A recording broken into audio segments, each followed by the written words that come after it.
Bon, mesdames et messieurs, quelques mots, bien sûr, essentiellement sur la raison de ce déplacement à Persan, à l'Isle-Adam et à Cergy.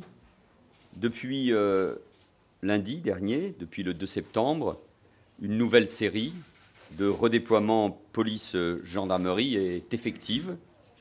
Elle concerne en tout 23 communes dans 8 départements sur l'ensemble du territoire national, fait suite évidemment à des étapes au cours de ces 15 dernières années. Ces redéploiements poursuivent un même objectif, mieux répartir les forces de l'ordre sur le territoire avec cohérence et en rationalisant les zones de compétences police et gendarmerie. Et il s'agit de gagner surtout, parce que c'est l'attente des élus que je salue, qui représentent nos concitoyens, il s'agit de gagner en efficacité pour mieux garantir la sécurité des habitants, pour mieux lutter contre tous les phénomènes liés à la délinquance. Le département du Val-d'Oise est tout particulièrement concerné par ce mouvement. 13 communes du département, et donc 90 000 habitants, ont vu leur commissariat de police ou leur brigade de gendarmerie changer, si vous me permettez l'expression, de locataire. Je me suis rendu à la brigade de gendarmerie de Persan, à la compagnie de gendarmerie de l'Isle-Adam et au commissariat, l'hôtel de police de Cergy, pour m'assurer que toutes ces opérations se déroulaient dans les meilleures conditions. Je veux, à ce titre, souligner la mobilisation de l'ensemble des forces de police et de gendarmerie. Elles ont su mettre en œuvre ces évolutions de manière rapide, fluide, en très bonne intelligence, tout en continuant à assurer la continuité du service de sécurité, service public que nous devons à nos concitoyens. Je mesure évidemment toujours les difficultés liées à un mouvement d'une telle ampleur. Colonel, commandant de groupement, la directrice départementale de la sécurité publique, le préfet, bien sûr, y ont veillé. Difficultés pour les fonctionnaires de police, pour les militaires de la gendarmerie et pour leurs familles, qui doivent adapter leur vie à un changement d'affectation. Et je veux ici à nouveau très sincèrement les remercier, notamment dans ce département où je considère que le travail mené, en lien souvent avec les maires, a été exemplaire. Chacun a démontré, me semble-t-il, une fois plus leur engagement au service de la collectivité et de l'intérêt général. Je mesure bien sûr aussi les conséquences pour les acteurs du terrain, et en premier lieu les élus, que génère le départ des forces avec lesquelles des habitudes de travail, parfois très anciennes, avaient été prises. D'autant plus que des tentatives avaient déjà eu lieu de changement dans ce domaine-là, et parfois il faut s'y reprendre à plusieurs reprises. C'est grâce à l'effort de concertation sous la conduite de Monsieur le Préfet, à l'implication de tous, des pouvoirs publics, des élus, présidents de l'agglomération, les maires, les parlementaires, bien sûr, des fonctionnaires de police, des militaires de la gendarmerie, mais aussi dans un lien très étroit avec les magistrats et donc avec le procureur de la République, avec qui nous travaillons. J'avais déjà pu le constater à plusieurs reprises en venant sur le département, soit pour installer la zone de sécurité publique de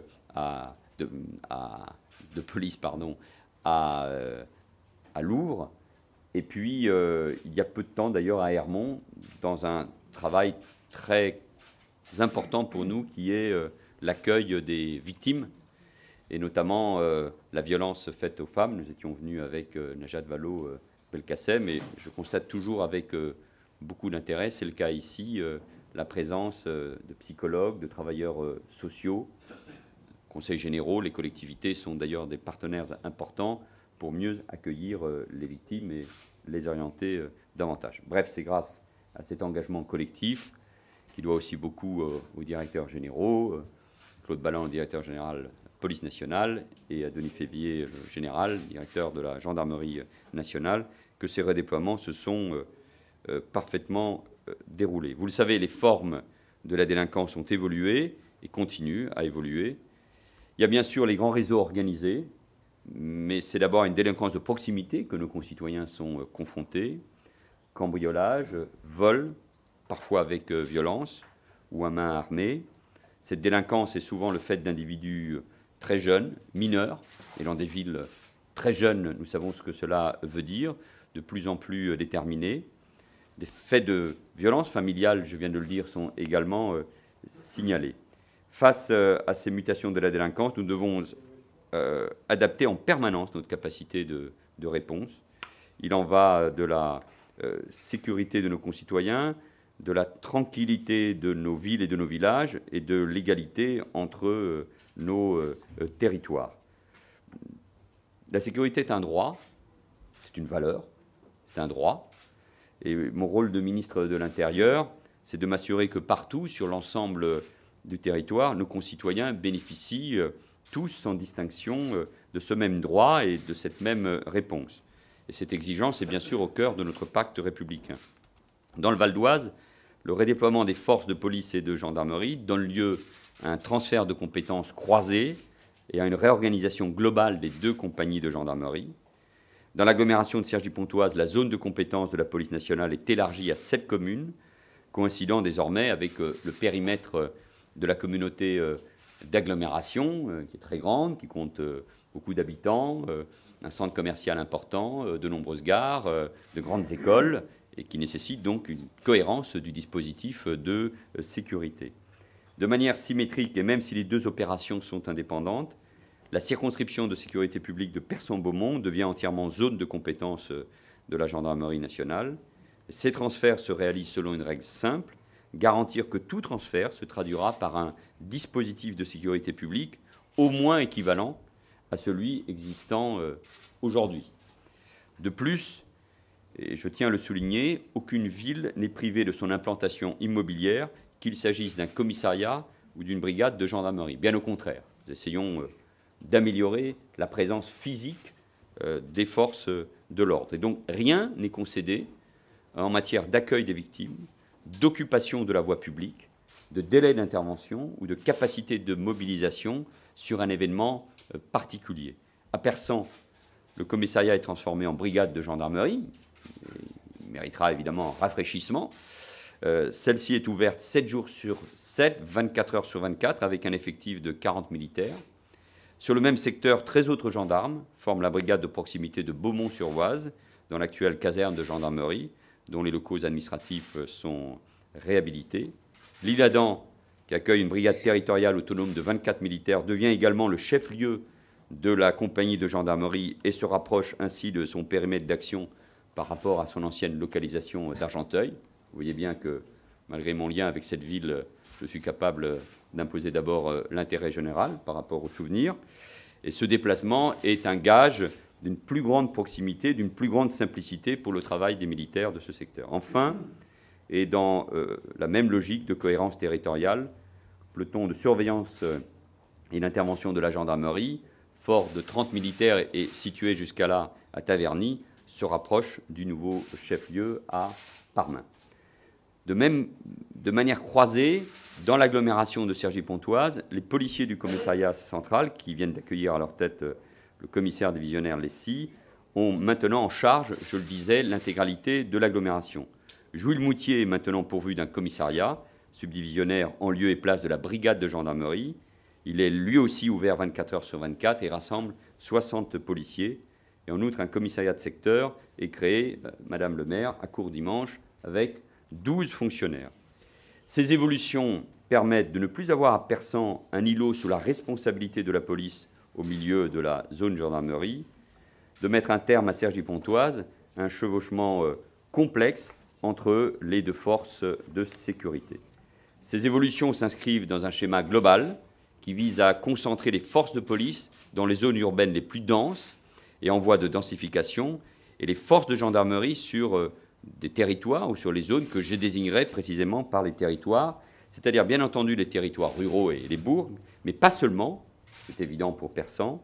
La gendarmerie nationale a vocation à assurer les missions de sécurité publique pour un certain nombre de villes et d'agglomérations de taille moyenne et qui sont confrontées à des problématiques de délinquance qu'on trouve dans les territoires urbains. Adapter l'organisation des forces de l'ordre aux besoins des territoires, c'est aussi, c'est essentiel, leur donner les moyens d'accomplir leur mission. Ainsi, l'hôtel de police où nous nous trouvons a été rénové par l'État pour un budget de 300 000 € afin d'améliorer l'accueil des usagers et les conditions de travail des fonctionnaires. Donner les moyens aux forces de sécurité d'accomplir leur mission, c'est également avoir des effectifs en nombre suffisant. C'est ce que nous avons fait en mettant fin à la politique de suppression de postes et en prévoyant 500 postes supplémentaires par an dans la police et dans la gendarmerie. C'est ces moyens qui nous permettent notamment la mise en place des zones de sécurité prioritaires et d'accomplir dans de bonnes conditions les redéploiements police et gendarmerie. Les forces de l'ordre doivent également bénéficier des moyens permettant d'accompagner au mieux les victimes.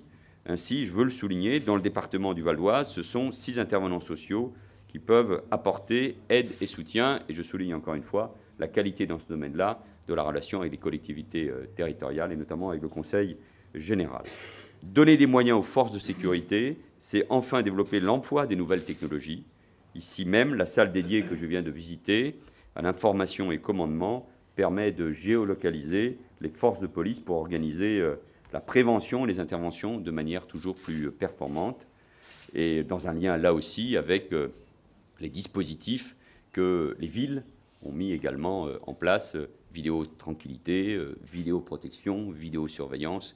Choisissez l'appellation que vous souhaitez, mais ce sont des dispositifs efficaces, préservent évidemment les libertés individuelles, droit la vie privée, mais qui en matière de prévention, d'intervention, d'élucidation, c'est très important pour la justice, sont efficaces. Adapter l'organisation des forces de l'ordre aux besoins des territoires, c'est aussi faire évoluer les modes d'action, à l'instar des zones de sécurité prioritaires.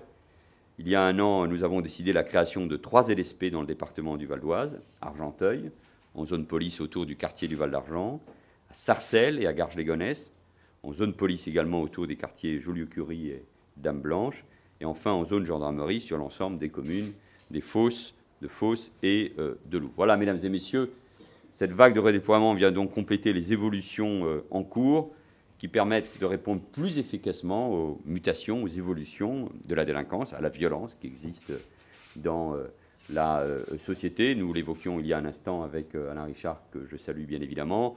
La question de la lutte contre le trafic de stupéfiants est pour nous une priorité et nous devons être là avec la justice à travers les procédures, à travers le travail d'enquête, la présence sur le terrain, le lien en matière de prévention avec les collectivités, être le plus performant possible, parce que c'est un sujet de préoccupation majeure. Ici, la police et la gendarmerie font la démonstration de leur capacité d'adaptation et de leur complémentarité au service de la sécurité des Français. C'est un point également important que je voulais bien sûr souligner. J'étais il y a quelques jours à Blois et à Romorantin pour constater la bonne mise en œuvre de ces déploiements. Le général Favier hier était en Alsace, Villers, pour constater également ce même travail. Et avec le directeur général de la police nationale, nous constatons que ce choix que nous avons fait méritera d'être poursuivi dans les mois et dans les années qui viennent pour gagner toujours en efficacité et en cohérence. Mesdames et messieurs de la presse, je suis à vous pour évoquer ces sujets du Val d'Oise. Je ne doute pas un seul instant que vous ne traiterez que de ce sujet. Bonjour Monsieur le Ministre. Lila Bellili, France 2. L'actualité à Marseille est aussi très dense. Il y a eu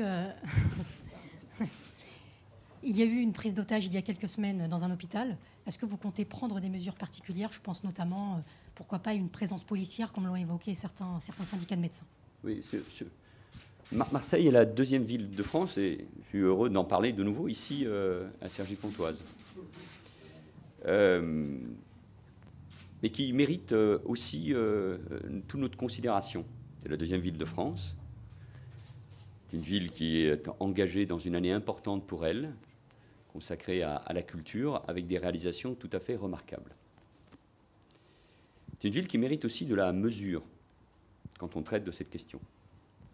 C'est vrai pour les responsables politiques, c'est vrai parfois aussi pour la presse. Contrairement à ce qui a été rapporté par la Provence, il n'y a eu ni prise d'otage, ni séquestration à l'hôpital Nord de Marseille. dans la nuit du 12 au 13 août. Ce sont les éléments recueillis par les services de police. En revanche, un incident qui n'est pas anodin, mais qui n'a pas été caché, n'a été caché par personne, a bien eu lieu. Il a d'ailleurs été évoqué en présence du Premier ministre, de la garde des Sceaux, de la ministre de la Santé, Marisol Touraine, et de ma présence aussi. Il a d'ailleurs fait l'objet d'une dépêche AFP quelques jours après.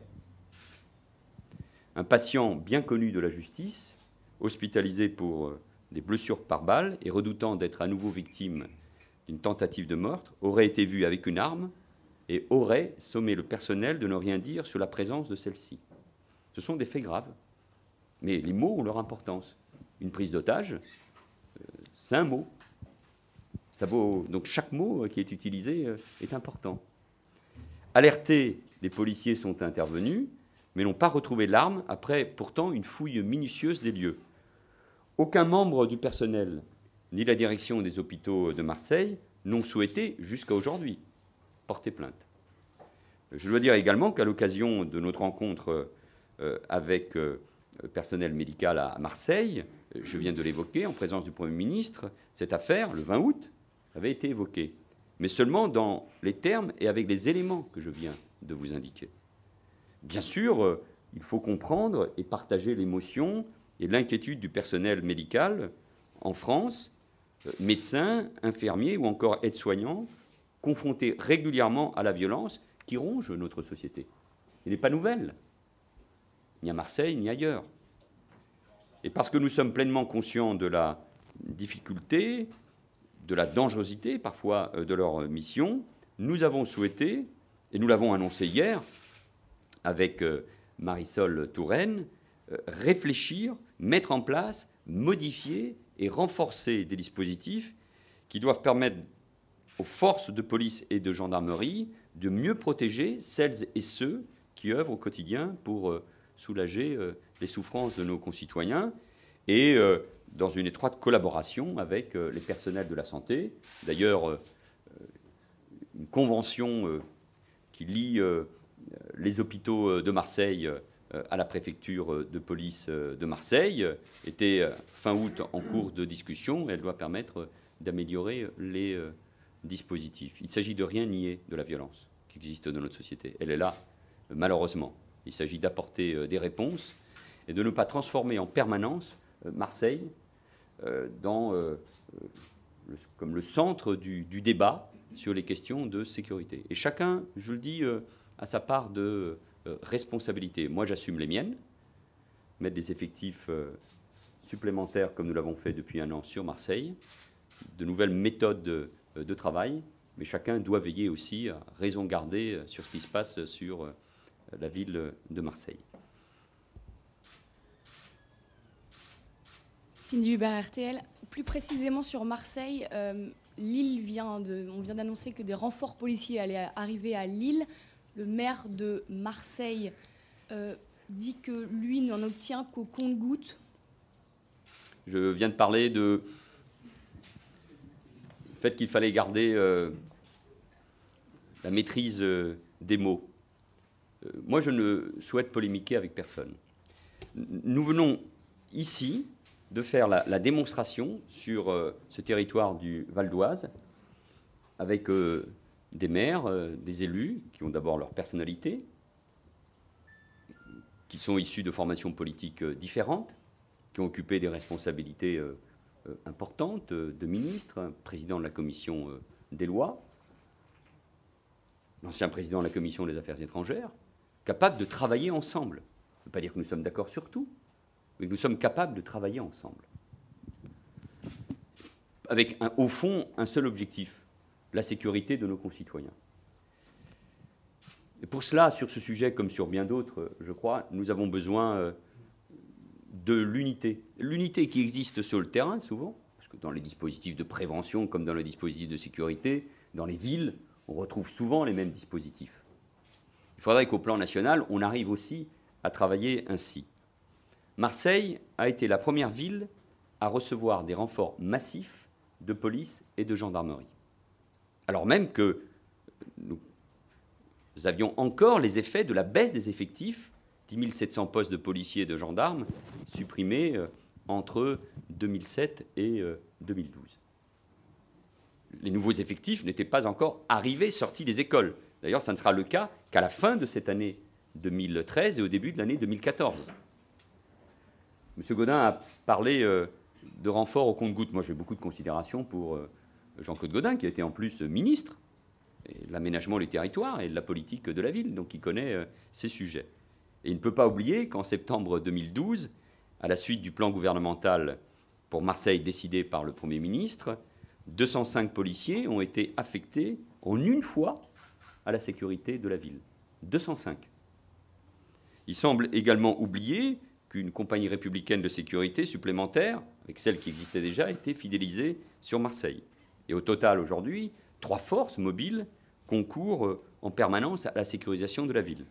Aucune autre agglomération ne bénéficie d'un tel appui. Marseille est la 2e ville de France, 1 million d'habitants, et c'est, comme Cergy-Pontoise, un territoire très vaste. Donc il faut être capable, évidemment, de sécuriser. Je rappelle enfin les effectifs supplémentaires en matière de gendarmerie, de douane ou de police des airs et des frontières. Et je rappelle enfin qu'à la suite de la visite du Premier ministre à Marseille, le 20 août dernier, l'engagement sans faille de l'État s'est de nouveau concrétisé par un renfort de 24 policiers de haut niveau spécialisés dans l'investigation, puisque pour lutter contre les trafics de drogue qui gangrènent la société, qui tuent notre jeunesse, qui consiste à imposer l'ordre des caïds et des mafias à l'ordre républicain, il faut un travail d'investigation de très grande qualité. Et puis une 4e CRS a été affectée en sécurisation jusqu'à la fin de l'année. 230 policiers donc en renfort, 4 unités de force mobile, un préfet de police de plein exercice, une méthode globale conçue spécifiquement pour Marseille qui rassemble tous les services de l'État, la moitié de la ville en zone de sécurité prioritaire, un centre-ville qui n'est pas abandonné. J'ai pu convaincre enfin, mes prédécesseurs n'y étaient pas arrivés, Jean-Claude Gaudin, d'étendre la vidéoprotection, pas uniquement sur le centre-ville, mais aussi sur les quartiers nord et les quartiers sud. Je l'ai convaincu enfin qu'il ait une police municipale renforcée et qui vienne ainsi appuyer les efforts de l'État. Marseille a besoin du soutien de l'État. Qui connaît les quartiers nord et les quartiers sud de Marseille savent que ces quartiers ont été abandonnés pendant des années. Pendant des années. Et pas uniquement par M. Gaudin, pendant des années. Et nous récoltons ces décennies aujourd'hui à Marseille. À l'heure où je vous parle, sur un des quartiers aujourd'hui les plus en difficulté, sur Marseille, dans les quartiers sud, une opération de police de très grande envergure, nous avions évoqué d'ailleurs avec les élus il y a quelques semaines avec le Premier ministre, est en œuvre dans la lutte contre les trafics de drogue. C'est le seul moyen de mettre fin à ces tueries et à ces règlements de compte. Donc, alors que pendant des années Marseille a été abandonnée et qu'en matière de sécurité publique, 200 emplois ont été détruits entre 2007 et 2012, vous avez là des moyens supplémentaires. Avec des résultats, baisse de 13,6% des violences aux personnes, baisse de 8,8% des atteintes aux biens, 18 cités sensibles où les trafics ont été démantelés, et pas seulement à la Castellane. Voilà ce que nous obtenons concrètement à Marseille. Je comprends le scepticisme des uns et des autres. Ces assassinats à répétition masquent ce travail. Et les polémiques politiques à l'approche des élections municipales aussi. Quant à Lille, il fallait là aussi compenser les chutes drastiques en effectifs causées par les choix qui ont été faits par la précédente majorité. Et il faut rattraper ce temps perdu. Car à Lille, comme à Lyon, comme en région parisienne, comme à Mulhouse, il y a, comme à Toulouse, des difficultés liées au trafic de drogue. Et nous essayons progressivement de remettre des effectifs là où la suppression a évidemment conduit à une moindre efficacité du travail de la police. Voilà, mesdames et messieurs, moi je demande à chacun, notamment à Marseille, de reprendre ses esprits, de ne pas polémiquer, d'assumer ses responsabilités et de travailler ensemble pour le bien des habitants de cette ville, comme nous essayons de le faire partout, comme nous le faisons partout pour l'intérêt général de notre pays. Après ces deux questions sur Cergy-Pontoise et sur le Val d'Oise, J'imagine qu'il n'y a pas d'autres questions. Merci beaucoup. Je voudrais vous dire mon plaisir m'est de retrouver de nouveau dans ce département du Val d'Oise où je compte des attaches et beaucoup d'amis, où il y a un travail de très grande qualité qui est mené. Je veux encore une fois remercier Madame la directrice départementale de la sécurité publique, colonel, l'engagement des forces et saluer le travail tout à fait exemplaire des policiers et des gendarmes qui méritent le soutien et le respect de la population. Ce lien doit se faire en lien très étroit avec la justice. Monsieur le préfet, monsieur le procureur, vous y travaillez, pas uniquement dans les zones de sécurité prioritaires. Il est important, car les Français ne demandent qu'une seule chose à la police et à la justice, c'est de l'efficacité. Merci.